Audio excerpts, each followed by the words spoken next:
all heard the revelations lately about hacking and spying and all of the ways our privacy is being compromised, but this is about life and death. We're learning that cyber attackers had the ability to disable certain medical devices that help keep millions of people alive. The FDA is worried enough that it's taking action. CNN's Brian Todd is digging into this story. He joins us now live on this very important story. Brian? Jim, we have spoken to the cybersecurity experts who alerted the FDA to this problem. They told us that it was so easy for them to hack into the passwords of devices like pacemakers and defibrillators that they had to tell the government immediately.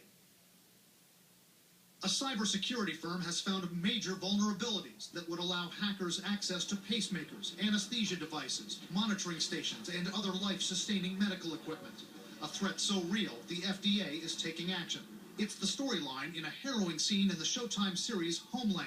Terrorists send a signal to a pacemaker, an attempt to take down America's vice president. But it's not just the stuff of fiction. Stuart McClure of the firm Cylance shows another device, an insulin pump that could easily be compromised. All you need is a simple little antenna, something like a 900 megahertz antenna that you plug into your laptop, and you develop a little program to connect to this wirelessly over radio, and then you can take over the actual system itself, increase the maximum bolus, which is the maximum amount of insulin that can be dispensed, and then dispense that particular insulin to the patient. And that's how dangerous this stuff can be, and how very, very real world it is. McClure once demonstrated the technique on an industrial pump, overpressurizing it remotely. Unit, okay, adult pad. This is a wireless defibrillator, and McClure says wireless devices can also be hacked. McClure and his team have just told the FDA what they had done, and the FDA has just put out the word to manufacturers. Tighten the safety standards of all of these gadgets, from fetal monitors to defibrillators like this one. Make sure that your antivirus software and firewalls are up to date. Use biometrics and sophisticated smart cards. Make those passwords tougher to figure out. The FDA says so far it's not aware of any patient injuries or deaths from the hacking of medical equipment. But McClure says almost everything's wide open. Pacemakers and other cardiac equipment can be slowed or disabled. Monitors could shut off. At Beth Israel Deaconess Medical Center in Boston a few years ago, a glitch, not a hack, slowed down fetal monitors for women with high-risk pregnancies. The computer systems for these devices are interconnected, wide open, and widespread.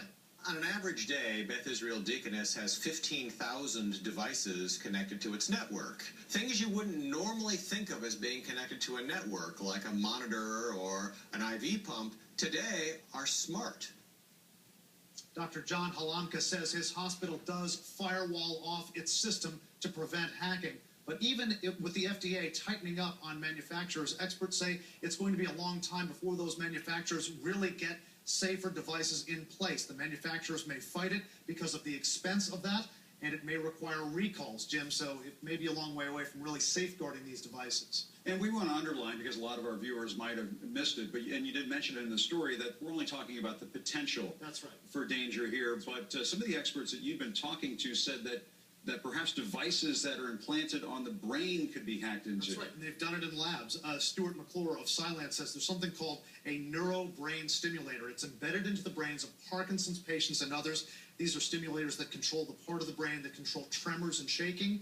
He says that they have the same, what he calls, attack vectors as these other pacemakers and things like that. They can be hacked into. They've done it in laboratories. Yeah. It's scary stuff. This whole discussion of cybersecurity and hacking, it really has opened up a whole new world in terms of what the potentials are out there for trouble. Absolutely. Not just for our national security secrets, but perhaps for people's medical safety as well. Wide open. Brian Todd, thank you. And now